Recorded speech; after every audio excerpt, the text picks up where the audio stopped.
All right, it's 3:35. Hello, everyone. Thank you so much for your time. Thank you for coming. My name is Shilpa Dasgupta.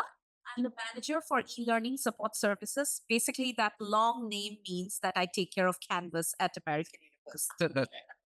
Yes, and my team is really big of two people. So that's just me and my teammate Zach. He works 100% remote, so you won't be seeing him signing him.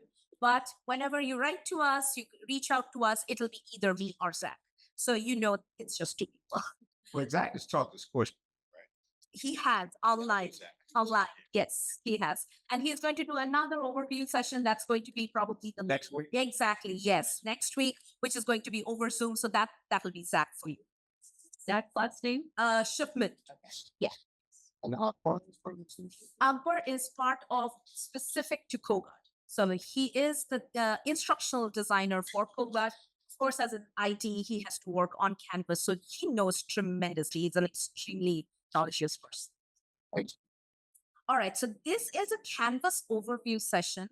It can be overwhelming because it's overview. We are going to pretty much cover a lot of different things, but I'll just say, don't get nervous. We can cover everything in small bits and pieces if you have more questions.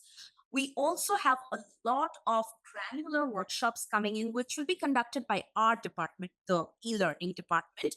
And the link for that is right on top. It's here. It's in this global announcement.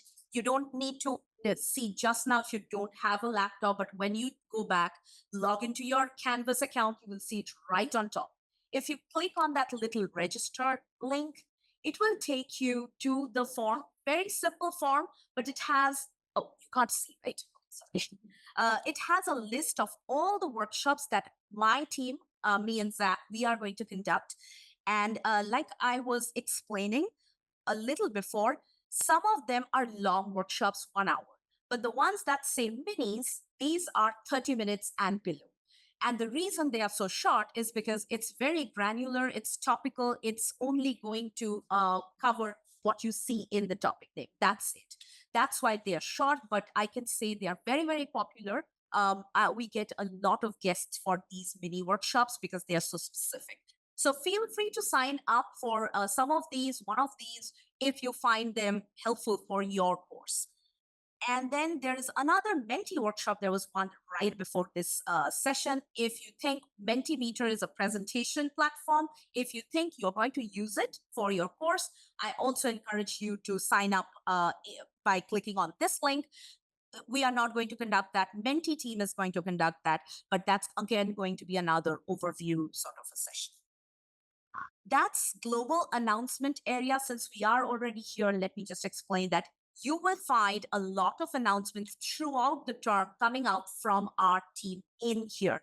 I will say keep an eye for these announcements because we don't push announcements every day because we don't want to bombard you with information, but we only push out specific information which we think is unmissable. So, and we want you to take a notice of it. And for your classes, obviously, you have to go on Canvas. So we try to keep these announcements very neat. So keep an eye on these global announcement area. Now, to start off with, just to give you an overview identification of this screen that you see, in here, the blue bar is called the global navigation bar. So if you are reaching out to us, and if I have to tell you that go to the global navigation bar, this is the one. This in here is your dashboard, like it says on top. And on this side, you will see a to-do list. Mine is outdated, please ignore. But basically, when you have your live classes with due dates and assignments and quizzes, you will get a little to-do list in this area as well. So these will be some tidbits. You can change the view of your dashboard. I personally love this view because it's colorful. It's very nice. But if you prefer other ways of viewing it, if you go to the three dots, you can change it to list view and it looks something like this. I find it a little boring. So yeah, I change it always to my card view, which I love.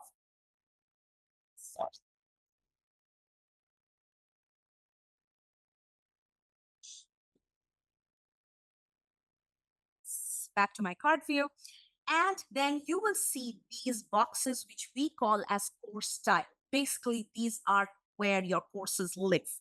Once you click on one of these tiles, it will take you inside your course.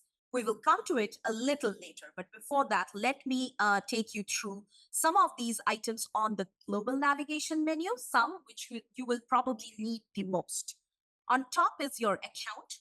If you click on that, you will get some very important options. The first one I want to take you to is photo roster. It's very, very important. It's AU specific. So the reason I emphasize on this is many of you as adjuncts probably are associated with other schools.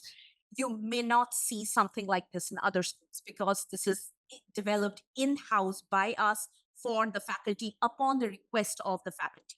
So if you go to photo roster, what it does is, and I'm not an instructor, so I won't be able to give you a live view, but what it does is it loads the live roster of your class with AU pictures of your students. And it is a very, yep, right there. Absolutely. Thank you so much. It's my pleasure. Yeah, this is very, very helpful. So what it does is you can see all the pictures. Isn't it good? It's very, very helpful. Yes, we have got some great feedback about this tool. It loads the roster of your class with the AU IT pictures. So you can take, you can just go to Control P or Command P, get a printout, identify yourself with your class. Very, very handy tool. It gives when they are graduating, which school they're affiliated to, a little bit of, get to know your student kind of a tool. This is. And you can, if you're teaching multiple classes, you can choose which class, and then that particular roster is going to load.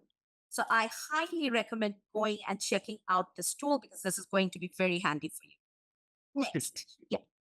My own experience with the roster is not all the pictures are available to all students right away. Yeah, sometimes, yes. So it's I have usually about a got month in. That's when all the pictures. Yes. So I'm a little surprised to see that. Okay. So But because it's connected to one card office, then that's a system problem. Sometimes they take time. The system takes time to load those pictures because we don't do it manually. It's all Right, system okay, integrated. So sometimes it may take a little time. For example, I saw this one is neat. It's all nicely set up. But I do agree with you. I have seen that issue with other images as well. But give it some time. As the semester flows, it gets better. I can say that.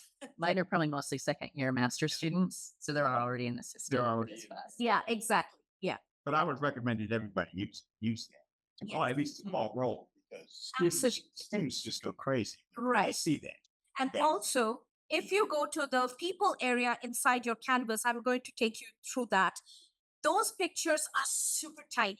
You can't even see it, number one. Number two, the students can upload their own picture in Canvas. So if a student chooses to upload the picture of their pet dog, you don't know who they are. But these pictures in the photo roster is the AU ID picture. So they don't do anything with that. They cannot change it. Whatever is in their ID is in the photo roster. So that's the biggest difference. Is it photos that they took before they started their freshman year? And if so, do they look very different by the time they're So these are the photos they took for the AU ID. during the event usually? During. So if they have After you watch the event. So when they're pregnant. when they are freshmen, Yeah. they can change it by going to the one card office. If they do that, that's also updated in the system. But otherwise you're seeing what they look like when they first joined. Yeah. So if their hair color was pink when they took the picture and then they changed it to blue, we can't help Yeah. about it. This is If they updated their picture with the one card office, yes, we see it. Yeah, but all I can say is definitely the photo roster pictures are the most seeable ones. Okay, well, I'll give them that advice. If you don't like your picture, go to the one card office. Yes. I'll say that. Okay, so after photo roster, in the accounts area, you can also go to notifications, another very, very important tool. If you go to notifications, you can see what are the notifications you are going to get. Now, some of them are already default turned on by us because we know these are going to be the most important notifications that you want to get. However, I would definitely say go through the list, see if you absolutely need something else other than the default ones, turn them on. What it does is, say, for example, you have sent an email to a student and you want to get a copy of it in your Outlook email, meaning your AU email. If you turn on the notification, you will get that in your AU email as a copy. So this is what the notification does. However, please be mindful that whenever you turn on a notification for anything, let's say for announcements, for grade updates, for emails, every time you do that, you will get an email and it can be annoying. So keep that in mind when you are turning on the notifications. Just be mindful of how much communication you want to get. You can easily turn them off. Though. Just click on that. Yeah, I was coming to that. So if you click on this little bell icon, you will see all the different uh, options. Notify immediately is the green bell icon. If you want to turn something off, just turn that off. If you want to get weekly updates, and I know some instructors like to do that for, let's say, grades or announcements, you can do daily or weekly summaries as well. So evaluate all the options that we have default turned on and then select from what you would prefer to get. The next thing I would say you can change is if you go to settings, some of it will be locked because, for example, your user details will be locked. But if you want to change your canvas picture, like I was mentioning for the students, this is where you go. So you go to your account, go to settings, and you can choose your canvas picture. And like you can see, it's super duper tiny. You want, if you want, totally up to you. Upload a picture, you don't want to keep it a blank hole there, totally fine, understandable, but you cannot increase that or enlarge that. Please keep that in mind as well. So for students, photo roster is a very, very handy tool for all these aspects. Another thing is if you have any special arrangements needs to be done for any student for ASAC, there is a ASAC instructor portal. Again, I won't have access as instructors, you will. If you have a student with special requests in your class, if you click on it, it'll basically take you to the ASAC website. It will say profile not found for me, but may not be the same for you if you have a student. From the ASAC website, you can request their arrangement, their special requests. This is another thing you can find under accounts. Do students also hand you paper with the Yes, their they do. accommodations? Yes, Okay. absolutely. So for accommodations, you will probably, if I'm not too wrong, you'll also get an email from the ASAC office as well. And then, of course, the student gives you the required documentation. And then, if they're already registered, if you go to this link, you will already have a profile ready for the student. And then you can click and do whatever needs to be done. So all of these things, very, very specific to instructor, is going to be under your accounts. Now, before I move on, any questions about accounts? I know it's a lot, you don't have to memorize. I can say that. Just keep an overview and then reach out to us for any additional questions. So, Yeah. so why would we need a QR code for mobile? Oh, that's because it's specific to the school. But can you show me where it's asking for QR code? QR for mobile login. That just curious if that's something you would suggest we do. No, don't do it now. It's mainly for the students. So yeah, it should work for them. Thank you. All right, then let's move on to dashboard. Ignore the admin. It's just for us. You won't be seeing it on your end, and you don't need it either because we do all the backend stuff from there. So now let's go to the most important area, which you will probably need mostly on a regular basis. I already gave you a dashboard overview. I'm not going to go into that. Let's get into the course.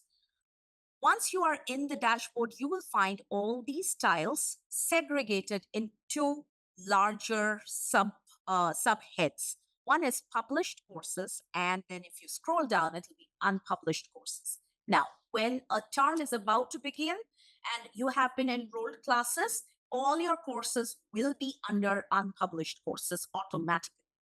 Unless you do put it there, some content and stuff, you are not going to be publishing it, and neither is Canvas going to let you publish it. Canvas requires at least one item to publish your course. And when I say one item, ideally it should be a syllabus. Ideally. And the reason I say ideally is many instructors don't like uploading syllabus as the first item. They also prefer, doing adding links, adding files, doing modules, all of those things. Those are also fine. But if you ask me, I think syllabus should be the first stepping stone. So if you upload the syllabus and nothing else, even then Canvas is going to let you publish your course because Canvas thinks it's a good starting point. If you don't have anything, it's not going to let you publish. So once your course has been published, it automatically goes under published course. You don't need to do anything extra. You publish, it's under published course. Once it's published, that's when your students see it. Until then, until the course is unpublished, it's only you who can see the course and probably your TA if you have one. If not, it's only your baby. You can work in it, you can put whatever content in there, and only after you publish it, students can see it from their end. Now, I will take the example of my sandbox course because basically it's a demo course. It may not look like yours, but it will have same options available to you. Now, I am inside my course. The first place or area that you will land into is home or home page, whatever you call it. Now, in here, you can put whatever you want to be the first step inside a course. It can be a home page like I have one. With an image, a little bit about yourself, a little bit about the course. It can be a link to the modules if you want that to be the first view of the course. It can be a link to another page. Totally up to you. You can customize the whole page, whichever way you want. I'm not going to go into too much of details of how to build a whole page because this is not the session for that. We have one session for it in our workshop. Or if you have questions, feel free to reach out. But basically, this is the first place where your students will land once they click on the course. Next we have is announcement. You can ignore the simple search. That's again an admin thing. Announcement is the place from where you are going to schedule announcement and send out announcements. Now, please remember, announcements are not going to go out unless you publish a course. So it's very, very important that you first publish and then start pushing out announcements. Once you are pushing out announcements, you can also schedule for a future date. So let's say you have started working on your course one weekend and you want to be ready for the next 2 weeks and you want to schedule your announcements on a date basis. You can do that. So you go to plus announcement. And again, it's not going to be too much in details, but I just want to give you an like an overview. You can add your announcement details here in the body. And then if you scroll down just a little bit, it gives you a date option. Here you can schedule for any future date and it's going to go out on that date, that time. When you send out announcement, remember I showed you the notification settings? If your notification settings are enabled accordingly, you will get a copy of it in your email. And the students will definitely going to get a copy of this same announcement in Canvas in their email, unless they have turned it off, which is highly unlikely because they don't know where the notification settings stay. Number one. If a student is too techy, they may find out and they may disable and they may tell us that I'm not receiving notifications. Then, of course, we will enable the notifications. for Okay, it. now where are the notifications? So notifications, one, like I said, it will come in your email. And two, if they go to their announcement or if you go to your announcement, this is how you are going to see a list of all the announcements Yeah. that you have sent out throughout your semester. So this is where the announcements stay under announcement. Like I was mentioning at the very beginning, Canvas is very, very intuitive. The names of the menu options are very on your face, straight. Announcement means announcements, modules means modules, and so on and so forth. So that's a little bit about announcements. I would say use announcements as much as possible to send out quick communication to tell them if you have a guest lecturer in your class. Send out an announcement maybe one day or few hours before the class. If you want them to read something and it's absolutely necessary, send an announcement. Because what it does is it sends out that email. Maybe if they haven't followed your previous email, that's going to be another notification for them. So I love the announcement feature, and I know many instructors find it extremely helpful. Any You can- questions? Yeah, you can put a link in the announcements too, right? Oh, yeah, totally. Okay. You can add links, you can add files, Okay. you can basically Yeah. in this box, the number of options that you see is available in announcement pages, assignments everywhere. So you can do a ton of different things here. Well, I'll also see the paperclip there for attach. Yes. So the paperclip is one attachment area. And then if you go to insert, there's all these different options. So there's you. link, images, media, document, everything. So let's say if you have a video that you want them to watch, attach the link here. They will be able to see it in the form of an email on their end. And it's going to be hyperlinked. So they don't need to copy and paste. They can simply click and it will take them to that, whatever YouTube or whatever it is. You had a question.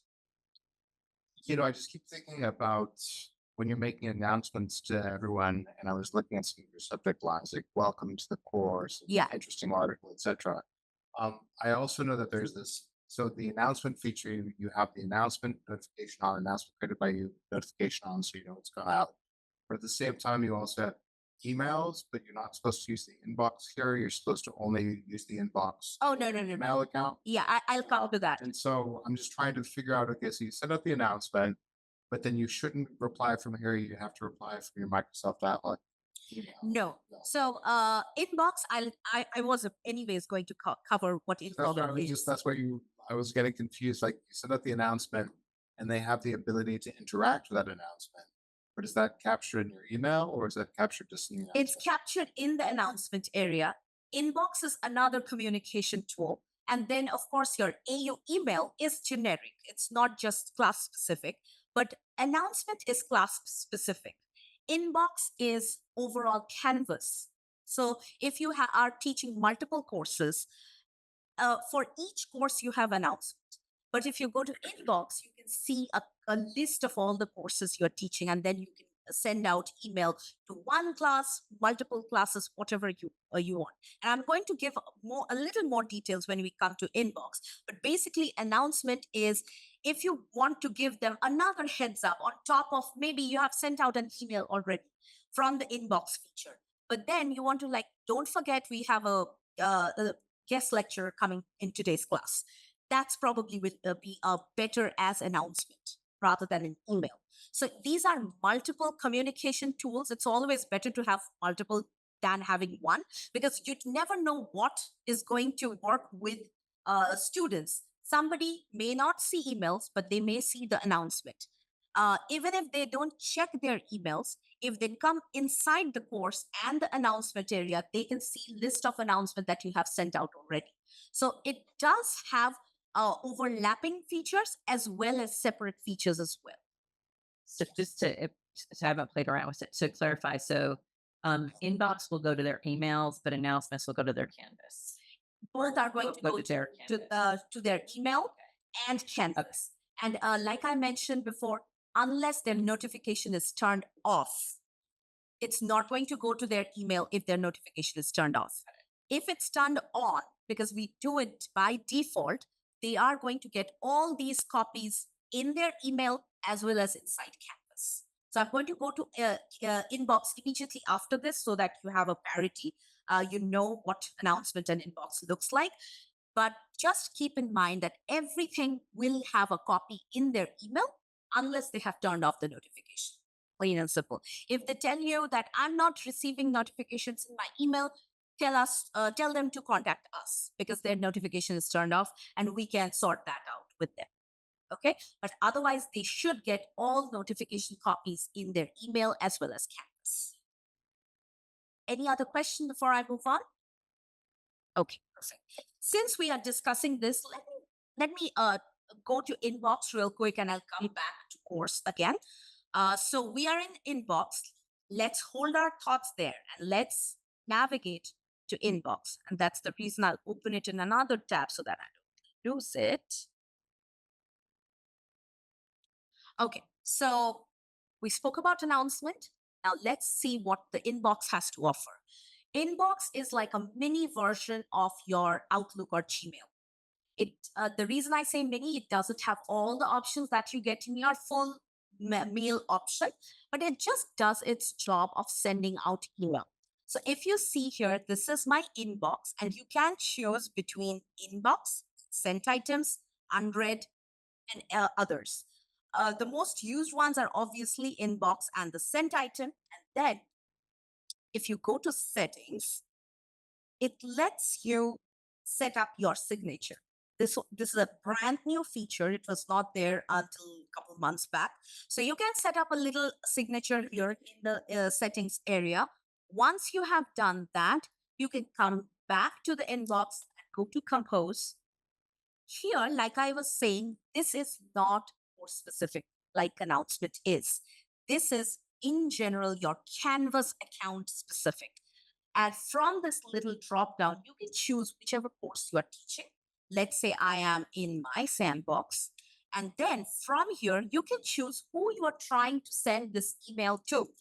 And this is where announcement and inbox has the biggest difference. So when you are doing announcement, it's meant that you are sending out an announcement to the entire class. We're announcing something. But this has a bigger, I would say more extensive functionality than announcement. Here, if you want to send out something to students only, you can choose that.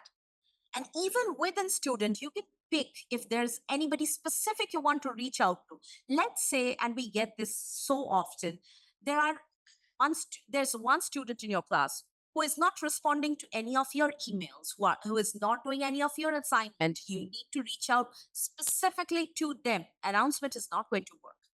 That's when either your AU's Outlook email or your inbox is going to work. From students, you can choose any of them. Let's select Zach. So you can select Zach and you can say that, hey Zach, you have not been doing any of my assignments. What's up, man? So you can just type that.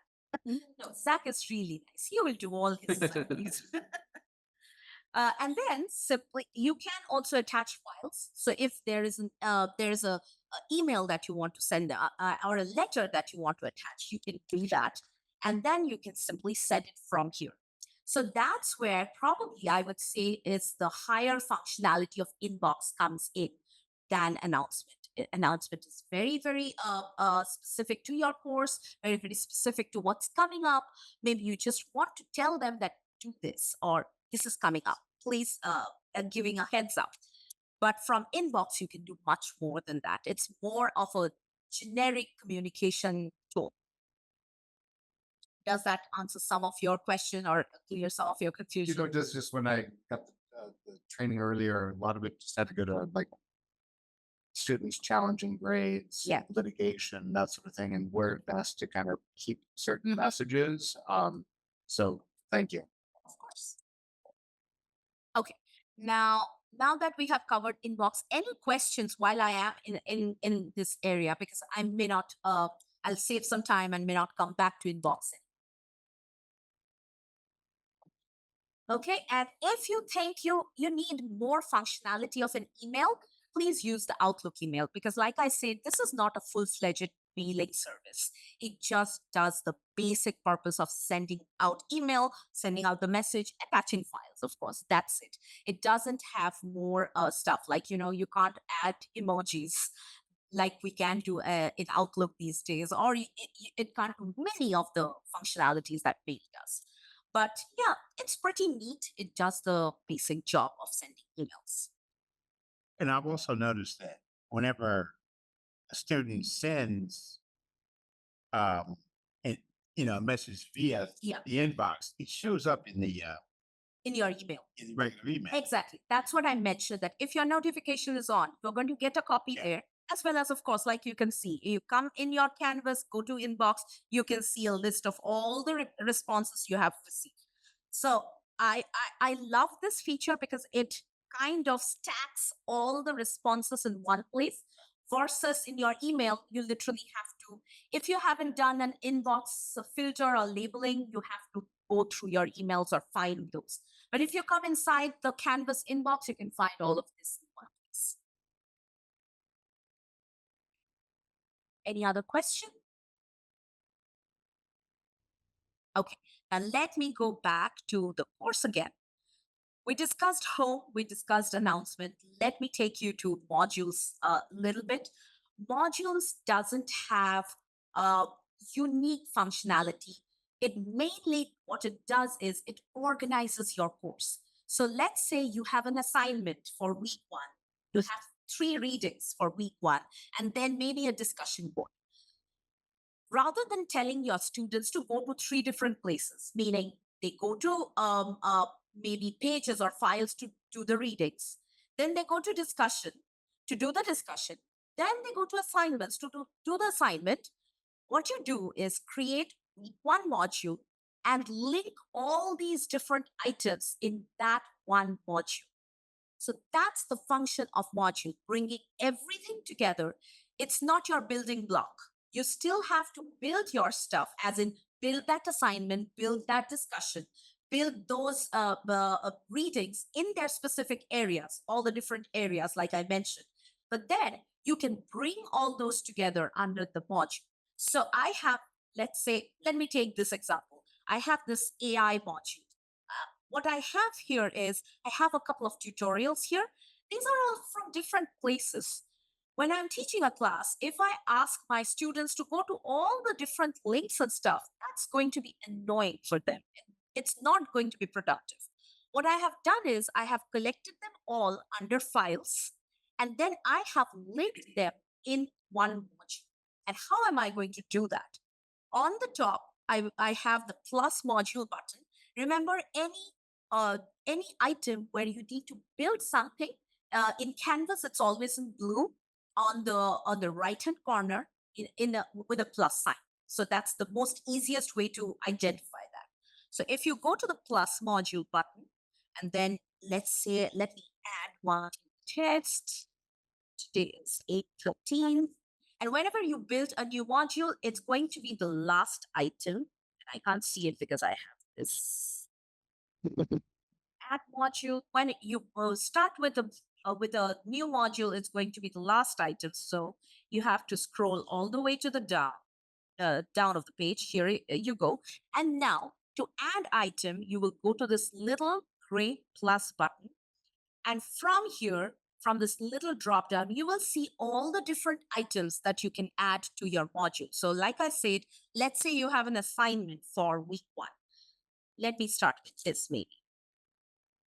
And then I'll go back to the plus again, go back to this little drop down. Let's say I have a couple of readings. So I'll go to files. Maybe I have this.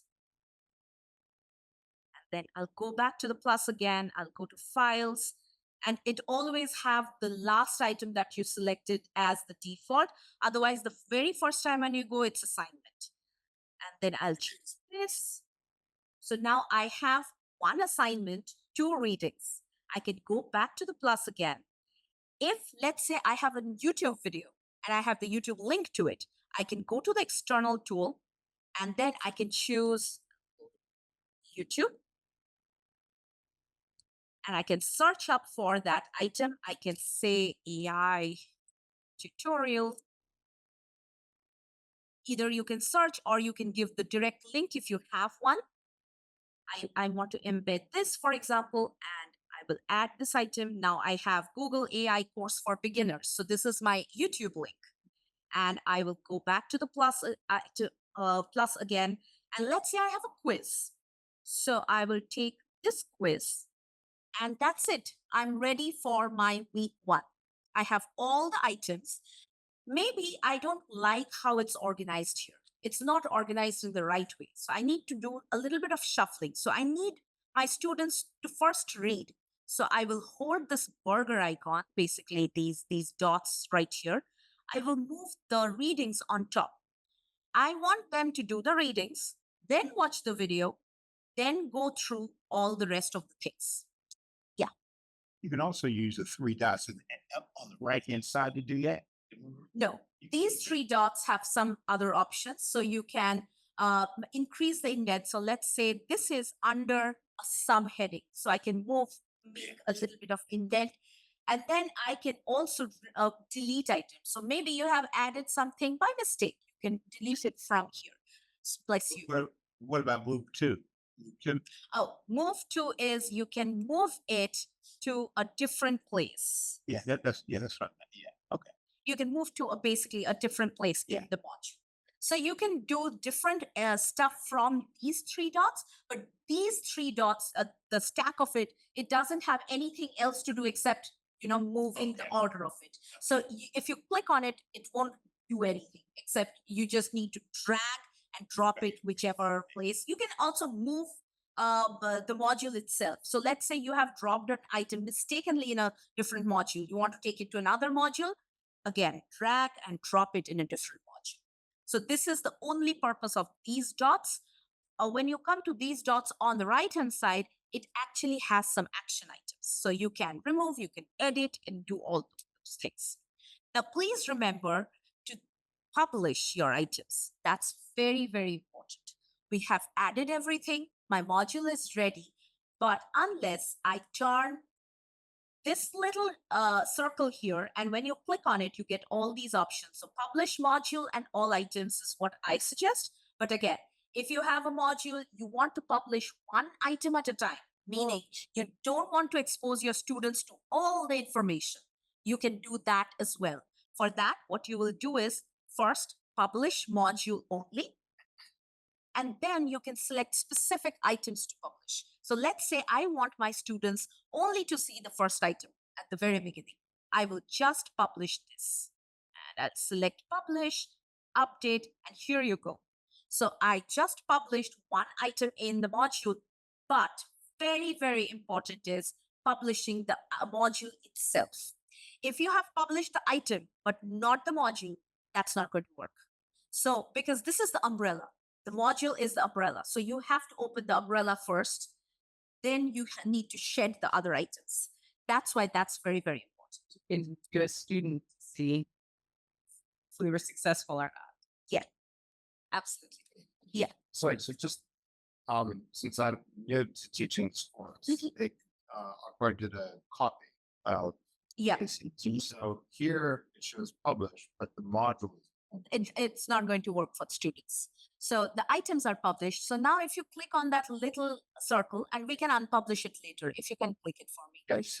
It says publish module only. You just need to do that when you are ready. Okay. And why would Casey have these? So Published because it was published in the previous course. So when they imported it, it all came in that format.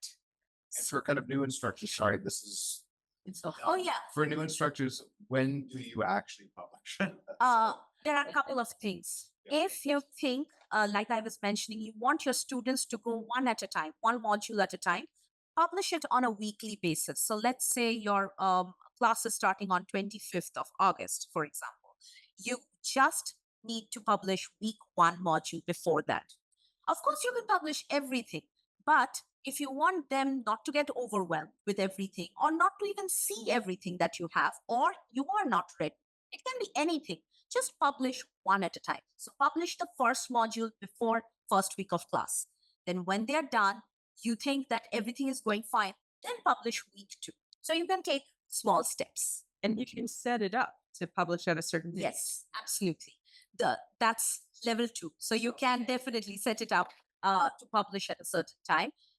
You can also keep adding items to your modules as well. So that's another reason I don't like publishing everything at all at a time, because this gives instructors some time to work on their modules. So you don't need to get everything ready before the class, first class. You may not have that much of time because you're working on 10,000 other things. So just do maybe one or two modules. You're good to go, publish that, and move forward while developing your content. You can take that approach too. So I was thinking first that your modules are basically a proxy of your syllabus, but I guess it's not quite. I mean, your syllabus might have your readings, but here you're also going to have like upload this, do that. And so those are the things that are It's an extension of your syllabus, I would say, because like you mentioned, right, very rightly, your syllabus can have the links.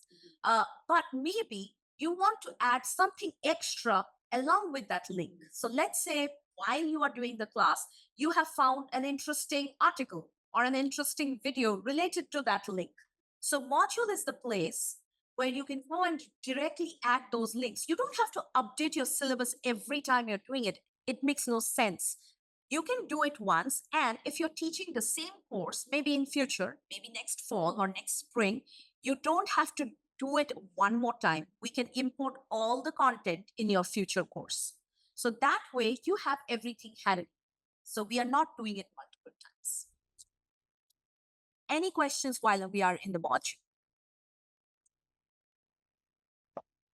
Okay, silence. Great. All right. The next thing is we have discussed this very briefly in bits and pieces syllabus. Like I said, probably the first most important building block syllabus is where I think most instructors would love to start their journey.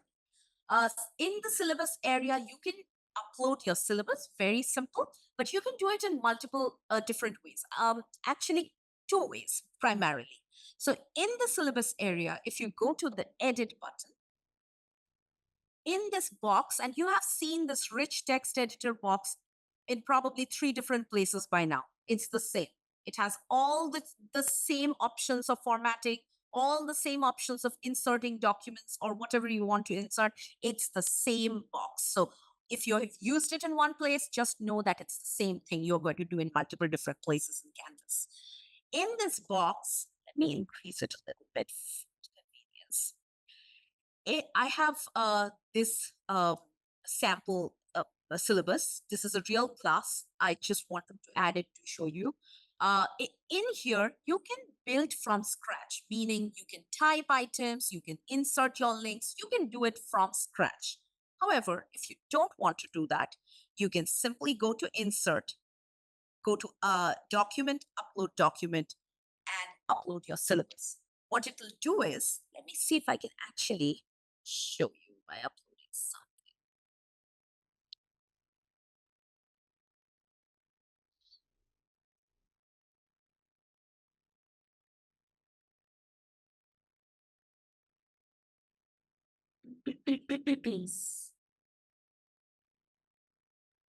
Submit.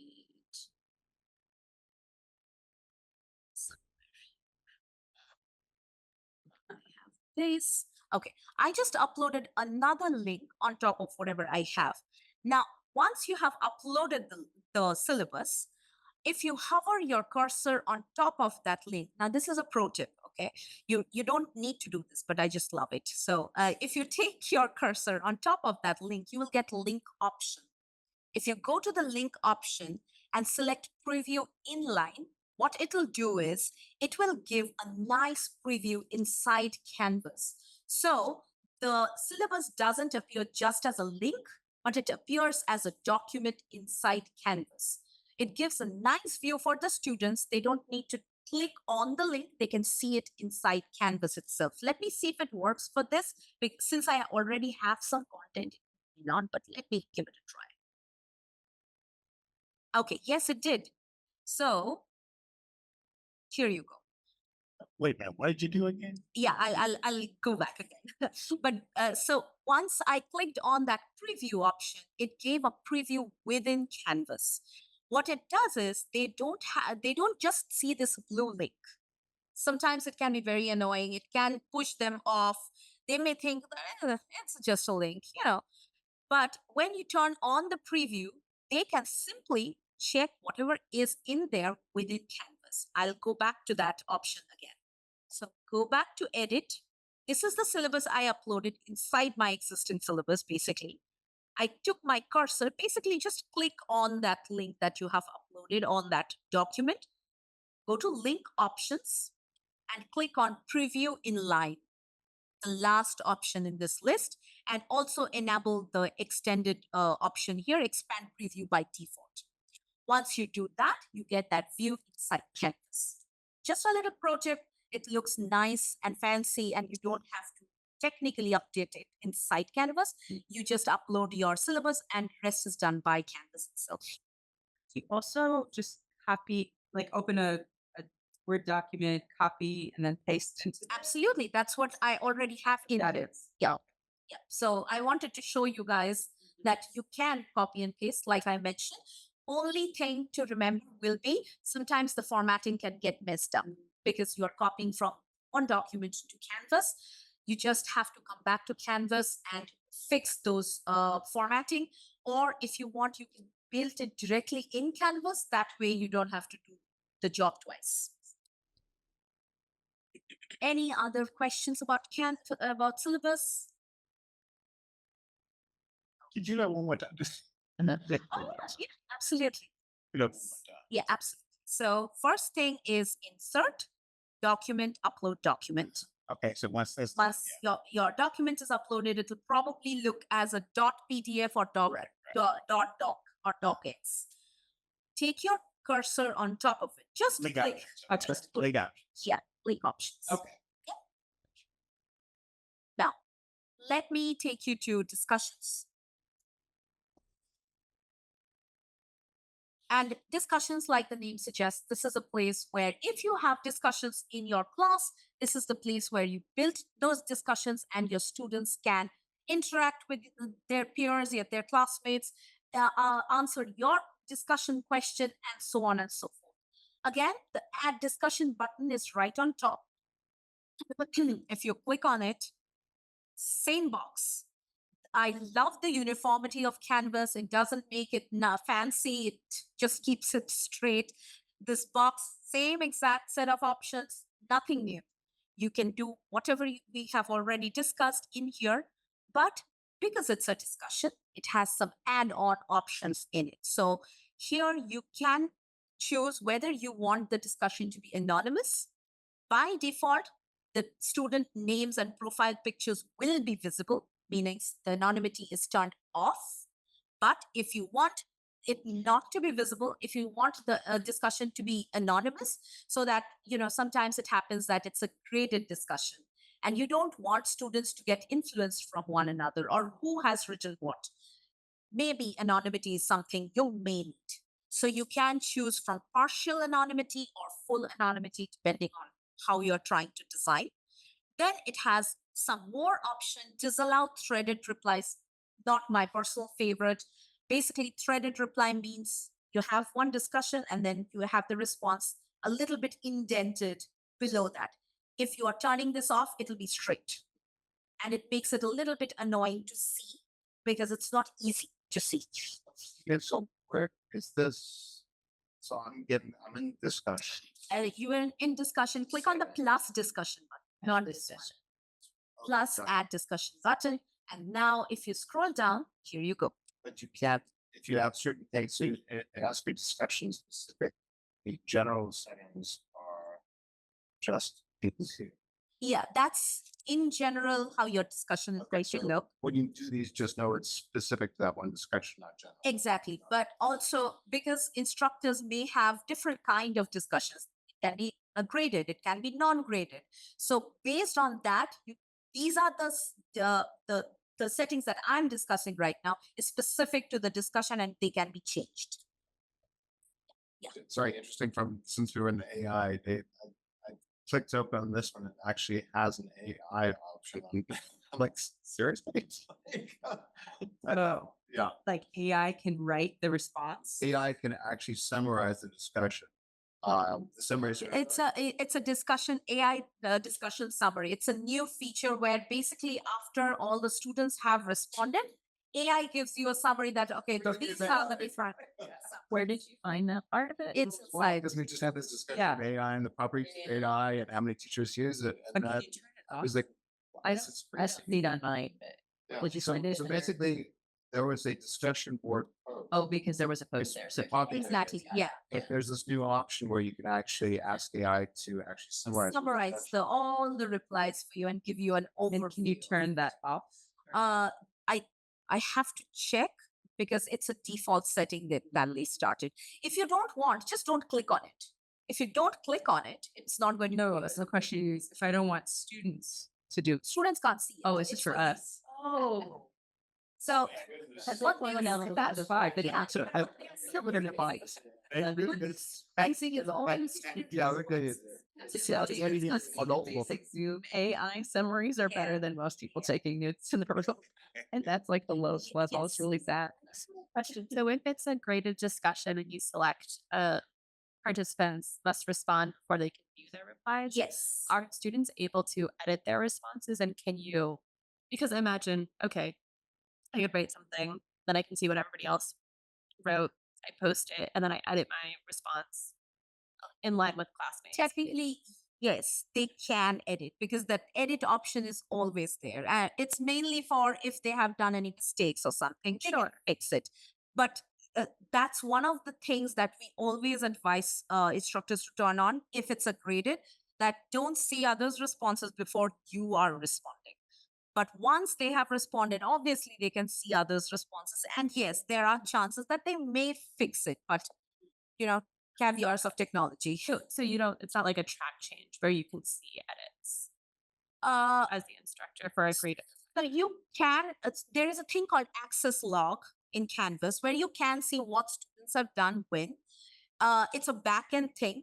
We can see it or we can share that report with the instructors, but instructors, there's no such like track change thing that they can see. Unfortunately. Okay, so yeah, a couple other options here. Like we just discussed, participants must respond before viewing. This is just to, maintain that they don't get influenced by others' responses. Podcast feed, I have not seen much usage of that. Graded, obviously, if it's a graded discussion, you turn this on, and basically, after you have enabled it, it gives you a couple more options, meaning how much points it is, or how you want to grade, display the grades as, and so on and so forth. And also, it gives you this assign button. Now, if it's not graded, you won't get all of these add-on options. If it's graded, this is where it comes into place. What it does is assign to gives you an option to choose the due date and time. And it also gives you an option to add students if they need a different time. Let's say the student was sick on the day this was due. You want to give them another option or another chance. This is where you can add the specific student. And I'm going to go over this again when we discuss assignments very briefly, but this is what the assignment tool does. Okay. I'm mindful of the time, so I'll give you very quick overview of assignments and quizzes. Again, like I said, it's overview, so it's not going to be detailed, but feel free to come to us or sign up for the workshop specific to assignments and quizzes for details. Now, let me go to what are my assignments? Okay. Assignments, very, very important place, probably something you will use the most for assessments. Like the name suggests, you are going to build all your assignments in this area. For that, again, like we have seen multiple times now, you can go to the plus assignment button and same view. Yay. So you can give the title here, add all the details. This is where you put the points. This groups we will come just in a while. It has a bigger function to do than just assigning groups. You want to display grades as point. I think this is the default and this is the most functional one. But from this little drop down, you can choose other options too, depending on what kind of assignment you're doing. Submission type. If you want the students to submit in Canvas, go to this little drop down and select online. And from after you have selected online, I always advise to give at least two options to students because sometimes one may not work. Then they have second option. And my two options are text entry and file upload. So if you want them to upload in Canvas, obviously they will be uploading something, right? Either it will be PDF or a doc. So for that file upload, but if let's say they are using an outdated browser, upload is not working, how are they going to submit it? That's where the text entry comes in. Text entry gives them a box like this, and they can simply copy and paste their content in this box and upload. That way, you will see that at least they have taken that effort of submitting on time. If you want, later you can ask them to share the actual file. Totally up to you as instructors whether you want to do it or not. But at least Canvas gives students multiple options for submissions. Once you have done that, totally up to you as an instructor whether you want to give them multiple attempts or one attempt. You can choose it from submission attempts. Here, the default is unlimited, but you can limit it, and then also you can limit the number of attempts. So let's say you want to give them maximum 2 attempts. You can select it from here. Plagiarism review. We have Turnitin at AU for plagiarism detection. From here, choose Turnitin, and then So I don't see that. but you haven't selected any kind of submissions, I believe. So it has to be online, and it has to be text entry and file upload. So you have selected online, and then you have to select text entry, file upload, and then the turning option is going to come. Yeah. So yeah. So within Turnitin, you can exclude some of these options, and I highly, highly recommend doing this, because if you don't exclude this, the plagiarism point is going to be extremely high, giving you a misconception that this student is cheating when they're probably not. So bibliography, coded materials, I highly recommend excluding this from the evaluation because this is probably necessary. Once you have done that, it tells you how you want to show that report to students. The default one is immediate because once they submit, they see the similarity report. I think it's a nice setting, but you can also select from the other options, which is after the assignment is graded, after the due date. Again, totally up to you. If it's a group discussion, you can select this is a group discussion, and I'll show you how to create a group. At the beginning, I already have a test group created. So let's say I'll choose this.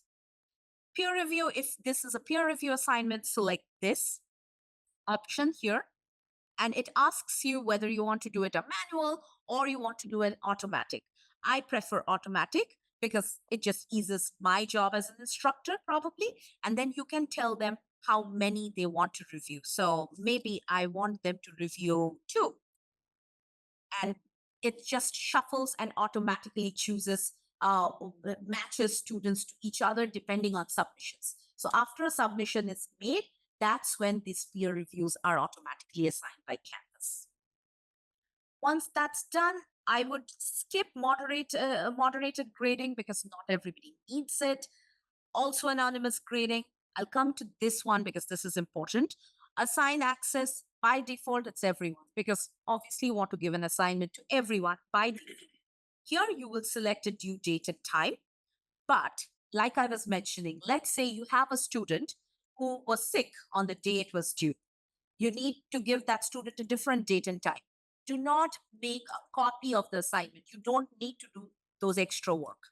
Just come to plus assign to. The moment you select that, you see the everyone here becomes everyone else. And then here you can select that specific student. Again, Zach, come to my rescue. So here I have Zach, who is going to take on a different day. I will select Zach's name. And the other one on top is still everyone else. With all my dates and things intact, I'm not touching anything. Just for Zach, I'm going to give a different date and time here. So if someone has extended time, This is where you do it. Exactly. Once you have done, that's all you need to do. Do not make a copy. Do not create a separate assignment. Do not do all those extra work. Once you have done, either you can choose save if you are doing it ahead of time, just planning things. If you are ready to publish it, click save and publish. If you have 2 students who are going to be late, Click one, Yeah. assign two. Yeah. Okay. If two students have two different dates, Right. if two students are taking on the same date, just choose the another name of Oh, the okay. student right here. So I have two students now. Mhm. But if you have two students taking on two different dates, plus assign two. And that goes on for all different dates and times. Does that make sense? I wanted to give a tip that on the left side, I don't know what you'd call it, but not the blue one, but the white, um, the menu on the left of the screen is are all the different options, but a lot of them you won't be using in your class. And there's a way to make them hidden if you bring them down, and especially if you're not making things visible immediately. I when I've used this before, I've hidden my pages, I think, or my files. Navigation menu. Yes, Yeah. yes, absolutely. So yeah, let me take there. Any questions about assignments? Yes. Is it possible to edit the dates? Like if someone after it was due says I didn't turn it in, I need to turn it in tomorrow, can you go in and add after the date's Oh closed? yeah, It's published? totally, totally. You can give a completely different date and time. Totally do that. And what it will do is the assignment will be closed for the others. It will just open for that one student. You can also do that after the term is over. So let's say you have an incomplete. We can do that too. Let's not discuss it here, but if you have an incomplete seat in your classes, reach out to us. We have an arrangement where you don't need to open the entire class for all the students. We can just do it for that specific student as well. I know we are running over time, but is everybody comfortable with few more minutes? Um, Dheeraj, do we have a couple more minutes here? Yeah. Okay. Okay, I'll just take few more minutes to go on over some of the most important stuff because I think those will be necessary. So after assignments, let me tell you a little bit about what it means by assignment group. So let's say you follow a weighted grade book. So 15% of assignment one goes towards the final. 10% of midterm goes towards the final, and then maybe 5% of the final goes towards the final, and so on and so forth. Basically, a weighted grade book. That's where you need assignment group. Now, anybody is going to follow that? If not, I'm not going to go into all these intricacies. You're going to follow that? Yeah, you mean like, your paper one is 20%, participation is 15%. Yeah. Okay. So yeah, for you, that's where your assignment groups are going to come into action. You will come to groups and build these groups first. So let's say I have test done, and that consists of 10% of my grade. So you can give the 10% here, or there is another place. If you have missed this, don't worry. I will select this. Now I have a couple of groups. If you notice, it says the group name here and the percentage here on the right hand side. If you haven't given those weights, but you need to, you will come to the three dots on the top. Go to the second option, assignment group weight. Very, very important for anybody following a weighted grade book. Probably the most important piece here because otherwise it's not going to calculate those percentages. You go in here. This is where you will find all the groups and you can assign those percentages here. Make sure it adds up to 100%. That's important. Just realize that this one actually is set up that way. So you see here, like the individual writing has 26, so that's one group. New product launch. Yep. So that's like the example of what it looks like once it's started. Exactly. Exactly. Absolutely. So yeah, make sure it automatically counts for you. So you don't have to do that calculation. Not saying that none of us can do calculations, but Some of us. That's what AI is for, right? that's why technology is for, right? So make sure you have the calculations correct and you save it. Now, basically, what it means is assignment group is like that umbrella. And under that umbrella, you have the bunch of assignments that going towards that specific percentages. So let's say you have weekly assignments. All of them together counts 10%. You're not going to do 10% on each and do that counting. What you're going to do is maybe name it weekly assignment, get a group like this, and put all those weekly assignments under this group. Once you have done that, once you have graded each of these assignments, Canvas is going to calculate that 10% out of all courses of individual assignments and calculate it towards the final grades. So that's how it makes the weighting quite easy. I know it's a lot for one day, but just again, just an overview, just know that these features exist. And once you know that, we can, fidget with your course, your requirements. So that's a little bit about assignment. Again, quizzes does the same thing. Um, there's a lot of different options of quizzes and quiz questions. We have new quizzes now, which is an advanced version of the legacy Canvas quiz. So if you go to quizzes and plus quiz, you will find two options now. So new quizzes and classic quizzes. I highly recommend, because you will be starting your classes, it's a new class, go for new quizzes. Don't go for classic quizzes. We don't have a sunset date on the classic quizzes, but someday it'll go. That's the whole point of introducing new quizzes in the first place. So I highly recommend going for new quizzes.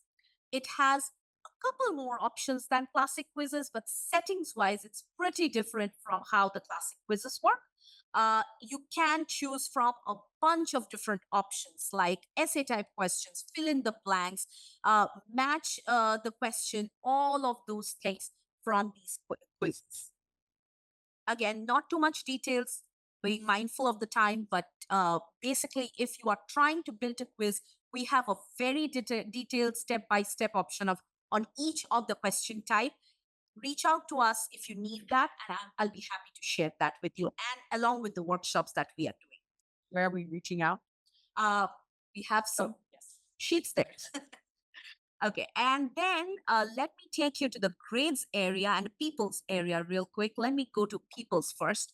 People is where you are going to see all the user details of your class. So basically all the students that you have, if you have a TA in your class, if you have somebody observing the class, you can see all the user details in the people area. On the top, you can see the sections you have. You may not need it, but let's say you're teaching an undergrad and a grad class. This is where you can see the separate sections. And under roles, you can see how many students you have, how many users you have in different roles. So this is a very nice place to have all those user IDs, emails, everything. I think the call canvas to add a TA though, right? No, as an instructor, you can do it, and I'll show you how.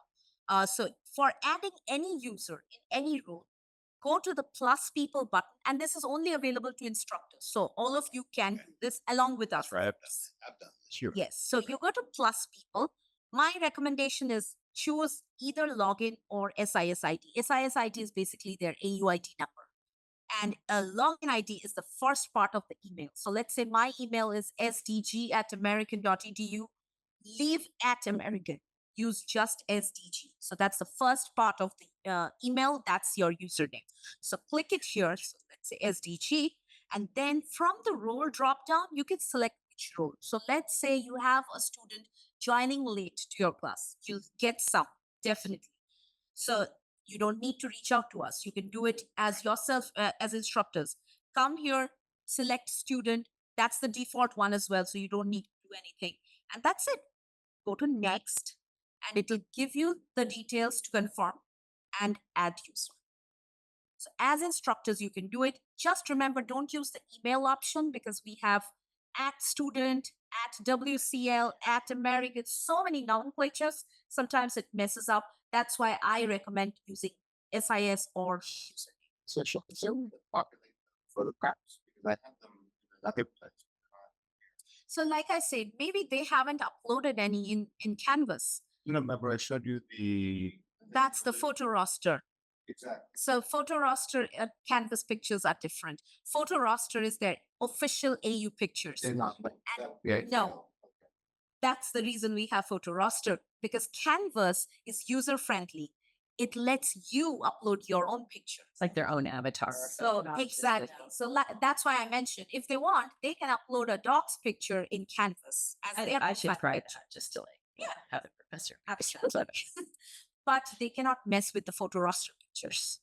So that's the reason we have that in the first place, because many instructors were like, we can't see the profile pictures in people. How can we identify it?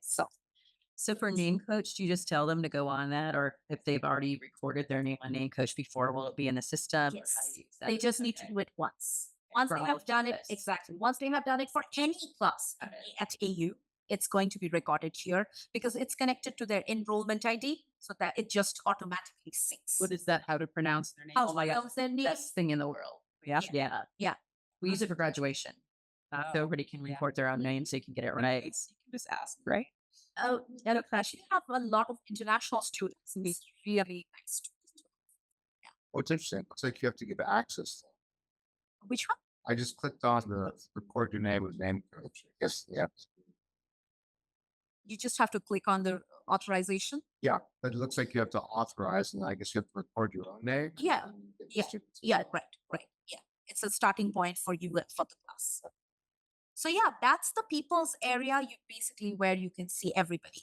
This is also a place where you can build those groups. Remember, we talked about group assignments where you have to build your groups. This is where you build. Now, if you come here, you will see there's a plus group set button right on top again, right inside top blue button. This is where you come and build those groups. I'm not going to emphasize on this because I know not every class has a group assignment, so I'm going to skip this, but just know that building group falls under people's area. This is where all the users live. That's why this is where you need to go. The last thing probably I will cover is settings. Like you mentioned, you can clean up your navigation.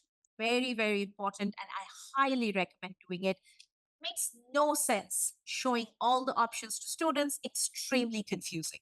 So you come to the settings, always it's the last option in the navigation menu. Here in the course settings area, you will see some of it is grayed out for you. That's normal because only we can change those. Don't worry about it. If you need to change something, reach out to us. We can help you do that. You can probably change the participation. Ideally, it's always term with the term dates. And also know that I extend the term dates beyond what's set by the registrar. Because I know always instructors have some additional stuff to do after the actual term date is over. So I always extend it by 3 weeks. So there's ample time. If you need more time, let's say you have an incomplete, reach out to us. We will build an incomplete section and we can work it out. Okay. But when you are in the settings area, what you need to do is go to navigation.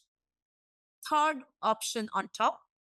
This is where you will see all the options that you are seeing live in your menu, course menu.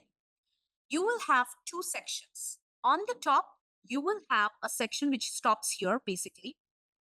These are all the live options that I have in my course right now, what you see. The one at the bottom, these are my inactive navigation menu options, meaning I, as an instructor, have them. It's just not enabled in my course. Now, you see a lot of options on the top. Let's say I don't need Office 365 redundant. Nobody needs it in my class. Click on these three dots and click on disable, or you can also drag. You see these burger option? You can simply drag and put it down. Yeah, here you go. Gongcha. Why did I do Gongcha? Sorry. Oh, I was showing one student how to do it, but I want to disable Gongcha. And Gotcha. it's a nice tea and drinks place if you want to try it. So yeah, if you don't have ASAC requirements in your class, you don't need to show it to your students. Just remove it because you have it under accounts, remember? So anyways, as an instructor, you will have that access. So whatever you don't need, either drag and drop them like this, or just go to the three dots and click on disable. And that's essentially what will be visible or not visible to your students. To your students. Make sure you scroll all the way down and click on the save option. I know it's tiny, you can miss it, but nothing is going to implement unless you click on that little save option. Once you do that, let me show you. I can attest to that. Yes. Once you do that, some of these options will have this eye with a slash icon, meaning you can still go in there build your quizzes. You can still go inside assignments, build your assignments, except your students won't see these options on their end. Why it's important? Maybe you follow the module style in your course. So you have everything in your module. Why do you want them to go to assignments? Why do you want them to go to quizzes? That's very confusing.